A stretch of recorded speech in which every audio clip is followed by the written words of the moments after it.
వచ్చింది మధ్యలో.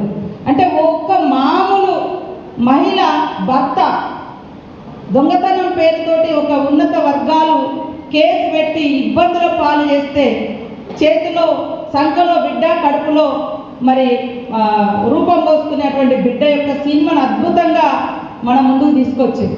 అవునా, మాకు ఈ హక్కులు ఉంటాయా అని ఎంతోమందికి ఈ సినిమా ప్రేరణగా నిలిచింది. కానీ అలాంటి సినిమాను ప్రోత్సహించలేదు, అలాంటి వాళ్ళకి అవార్డులు రాలే జేబీఎం సినిమా లాంటి వాటికి. కానీ ఇవాళ పోలీస్ అధికారులు చట్టబద్ధంగా ఉండేటువంటి డ్యూటీలో ఉంటారు. వాళ్ళని బట్టలు ఇప్పేసి ఒక స్మగ్లర్ పాత్రలో ఒక స్మగ్లర్ పాత్రలో ఉండేటువంటి ఒక స్మగ్లింగ్ చేసేటువంటి హీరోలు పోలీస్ అధికారులను పోలీస్ స్టేషన్లలో బయట బట్టలు ఇప్పేసి నిలబెట్టి యథేచ్ఛగా స్మగ్లింగ్ చేసేటువంటి సినిమాలకు మాత్రం కేంద్రం నుంచి అవార్డులు వస్తున్నాయి.